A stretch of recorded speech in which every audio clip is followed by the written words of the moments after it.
Candy Wine. Today I wanted to share with you guys my official TBR for the Book Junkie Trials. And if you don't know what this readathon is, it's a readathon that is going for the entire month of July, and it is being hosted by Rachel Marie.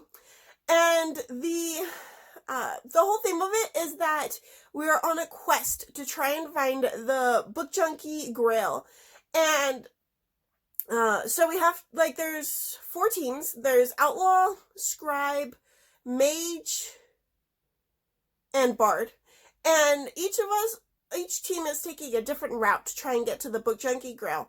And the Book Junkie Grail is going to be a specific book, and that is Stardust by Neil Gaiman. Unless you've already read it, then you can choose a book that has them on a quest to find a lost item. And so we're all each taking these different paths, and there's 5 books in each path.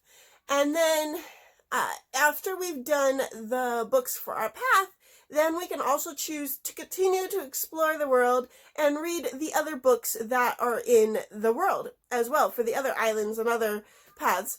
And so the team that I have chosen is a mage. I was put on that team by the the personality quiz that I took, and I decided to stick with that. Since I plan on reading all the books anyway, it doesn't really matter, which path I take, because I'm planning on reading all of them anyway. And the mage each team has a weakness and a strength. For the mage, the strength is that with our spells we can control time, and so we are able to start the readathon 3 days early on June 28th. And we have a weakness, which I don't remember exactly how it's phrased, but basically we have to read a book that is a weakness for us, or a book that's out of our comfort zone. And so, but we don't have to read an additional book for that. We can just have one of the books that we read on our TBR be a book that's out of our comfort zone. For the first 5 books for Mage, I am reading these books here. So we have to go in a specific order. So for Orc Grove, I am reading War of the Worlds, and that was to read a book that I think it said, in order to better understand orcs, read a book that is gruesome, gory, or gritty.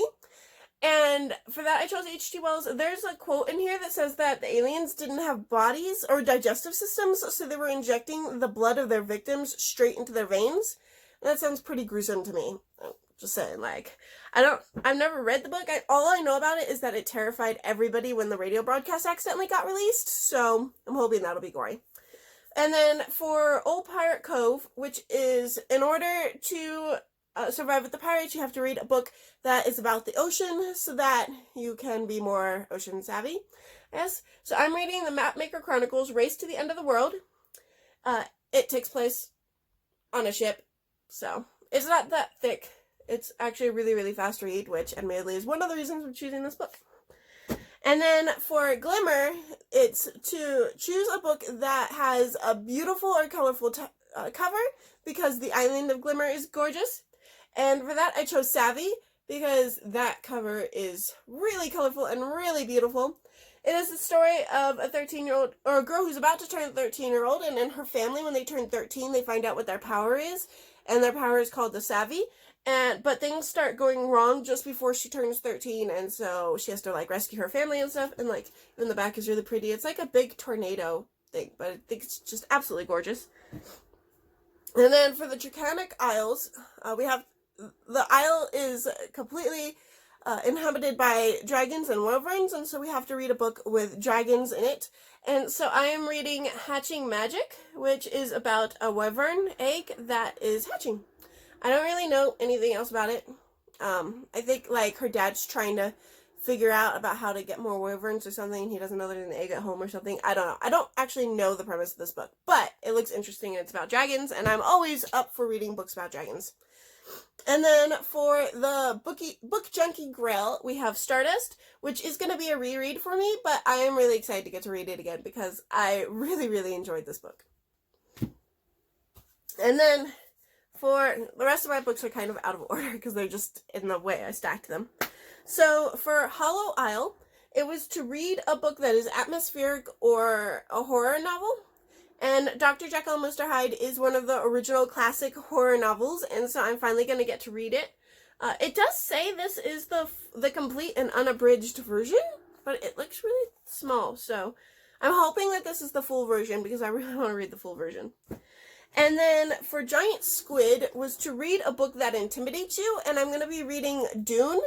I guess it's like 3 or 4 books, based because it has like these like in-betweens, and it says like book 3, The Prophet. But this is a classic sci-fi. Everybody's at least heard of it. I think there's been at least 1 or 2 movies made about it, but I've never seen them. I don't know anything about it except that it's a sci-fi, but it's always intimidated me. 1, because it's a sci-fi, and 2, because it's huge.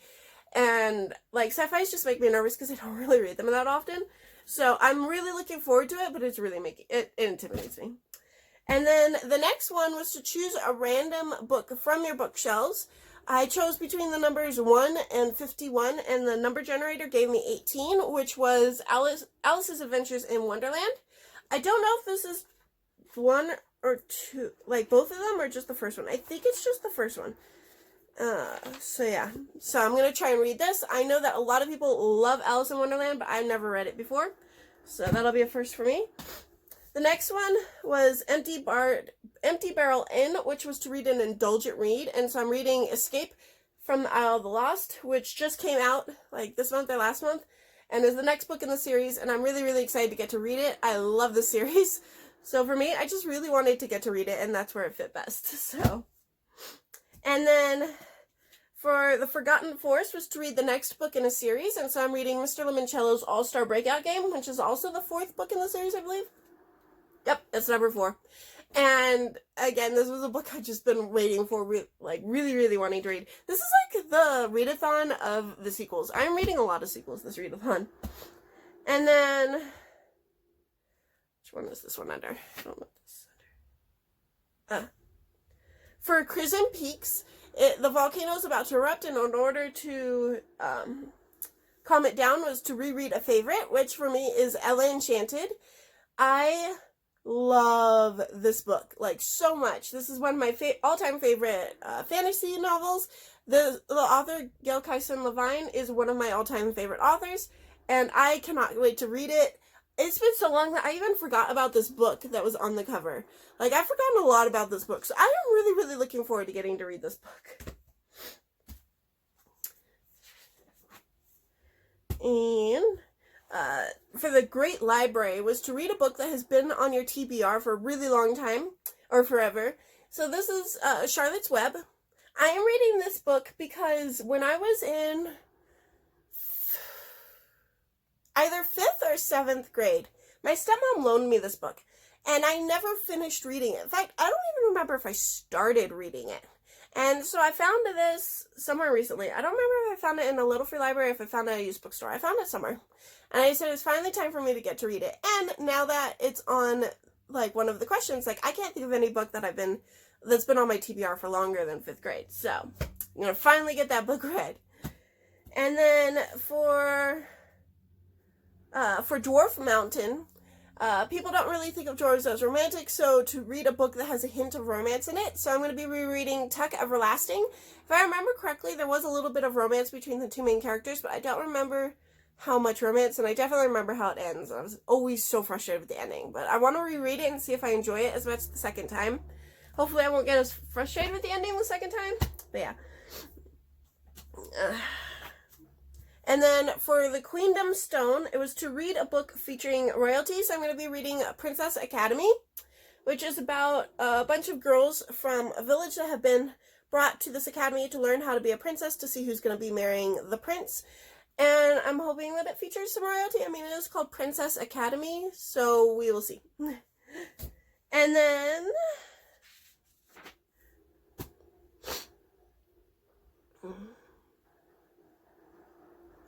for Drowning Deep, it was to read a book with rich world building. Yeah, that's the word. So I chose The Looking Glass Wars. This is the first one in the series. This is a series I've been wanting to read for a while. But I feel like in order for him to completely change Alice in Wonderland, he would have to do, like, rich world building. So I'm really hoping that this one will qualify for that. And then, last but not least, for the Elven Guard, was to read a book with war, military, or politics. And so I'm reading the Red Fox Clan, where the Red Fox Clan is trying to take over the government because they don't believe that Princess Cassandra should, or Queen Cassandra should be the rightful successor to the throne. And so they're trying to take over the kingdom, and the Royal Ranger, who is Princess Maddie, is trying to stop them. And then the very last book is going to appear right next to me because I haven't bought it yet. But it is The Weeping Falls, and that was to read a book that is a tearjerker. And for that, I'm reading Kitchen Princess 3 because the first two have made me cry. Like, both of them guaranteed to make me cry. And I'm pretty sure a main character dies in this one, if I remember correctly. It's either this one or the next one, but I'm pretty sure he dies in this one. And if he does die, then it's definitely going to be a tearjerker. And so that is the one I'm reading for that. So those are all the books I am reading this month. That is going to be it's probably the most ambitious TBR that I've ever had for a month. The only one that I think would have been more ambitious was when I was trying to read all of Shakespeare's plays in the month. And obviously that one didn't work out. But I did end up reading 17 plays. Some of these are pretty thin, so I'm hoping I can read those in a day, which will give me more time to work on the thicker ones. But I really, really want to read them all because I really want to be Quest Champion because it would be awesome and it would give me extra stuff for next year. So I will see you guys later with my TBR for the Medievalathon. Bye!